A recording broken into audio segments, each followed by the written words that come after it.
Your mind is running right now. Not metaphorically. Right now, underneath whatever else you're doing, something is going on. A conversation you need to have, a decision you keep circling, a version of tomorrow you're already dreading. You didn't choose to start it. You can't find the off switch. And here's what nobody tells you. The problem isn't that you think too much. The problem is that you don't know which kind of thinking you're doing. Because mental noise isn't one thing, it has types. Distinct patterns, each with its own shape, its own trigger, its own reason it won't quit. And the fix that works for one type does absolutely nothing for another.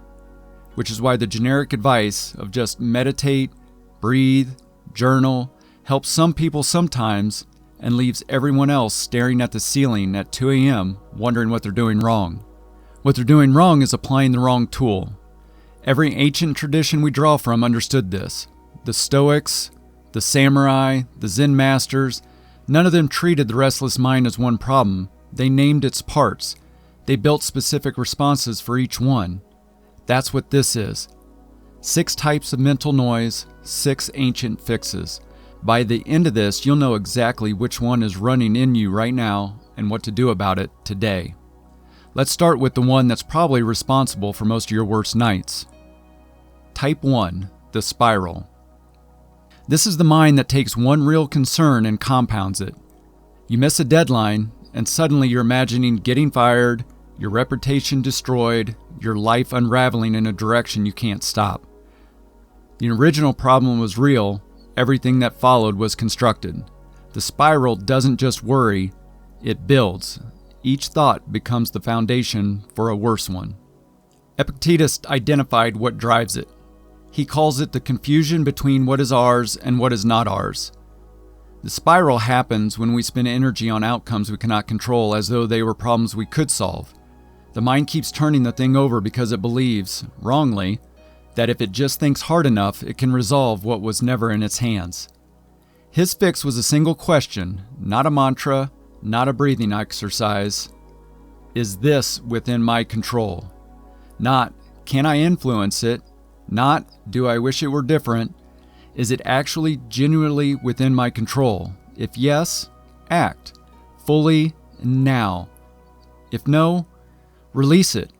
Not because it doesn't matter, because holding it doesn't change it. The spiral ends the moment you answer that question honestly. Not because the concern disappears, because the mind stops treating an unsolvable thing as a problem that needs more thinking. That's one, but the second type is quieter and in some ways harder to catch. Type 2, the narrator. This is the voice that runs a commentary on everything you do. You're in a meeting and it's already rating your performance. You're having a conversation and it's simultaneously editing your words. You finish something and before you've taken a breath, it's already pointing out what you should have done differently. The narrator never rests. It watches, judges, compares, evaluates, constantly. Marcus Aurelius called this the ruling faculty, the mind's tendency to generate an opinion about every experience rather than simply having the experience. He wrote about it not as philosophy but as a daily frustration. The man who ran an empire couldn't silence his own internal commentary any more than you can. His practice wasn't to kill the narrator. That doesn't work. It was to observe it, to notice the commentary without treating it as truth. The narrator says, that was weak. You notice, the narrator just said that. One of those is you, one is a habit. They are not the same thing. Today, just once, when you catch it running, don't argue, don't agree. Just name it. Out loud if you can, there's the narrator. That single act of labeling creates a gap between you and the voice, and in that gap is the beginning of quiet. The next type is the reason so many can't sleep. Type 3, the replay. 3 days ago, a conversation happened. Maybe you said the wrong thing. Maybe something landed badly. Maybe it went exactly as you feared. It's over. The other person has almost certainly moved on, but your mind is still there, running the tape, editing the transcript, imagining the version where you said it better. The replay isn't processing, it's looping. And the loop doesn't lead anywhere. It just returns to the same moment again and again, looking for a resolution that can't exist because the event is already gone. Zen philosophy understood this earlier than most any other tradition. What is past is already empty. The conversation you're replaying is not the conversation. It's a story your mind constructed about the conversation, filtered through everything you were feeling at the time. You're not replaying reality, you're replaying your own narration of it. The practice here is simple and counterintuitive. Write it down once, not to process it endlessly, to close the tab. One paragraph, what happened, what you felt, what, if anything, you do differently, then stop. The mind loops because it believes something is unresolved. Give it a record, let the record hold it, so you don't have to. Before we go further, if what we've covered today is landing, I want to mention something. I put together a free 7-day email series called the 7-Day Epic Reset. One philosopher, one practice, one small shift, delivered straight to your inbox for free every day for a week. The link is in the description, or just visit beepic.today/reset. If today gave you something worth sitting with, the reset goes deeper. All right, 3 more types, and the next one is the one most people pretend isn't happening. Type 4, the comparison. You're measuring your insides against everyone else's outsides. Your anxiety against their confidence, your doubts against their results. Your real, complicated, imperfect life against the curated version of theirs. And it is quietly destroying your ability to move. Seneca wrote about this with a clarity that feels almost unfair, given he lived 2,000 years ago. He said the fastest way to wreck a life is to spend it looking sideways. Not because comparison is morally wrong, because it's a waste.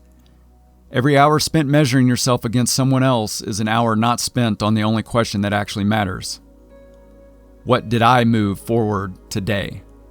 His practice, one sentence at the end of each day, not a gratitude list, not a performance review, just what moved, not compared to anyone, not measured against where you think you should be, one honest sentence about your own lane.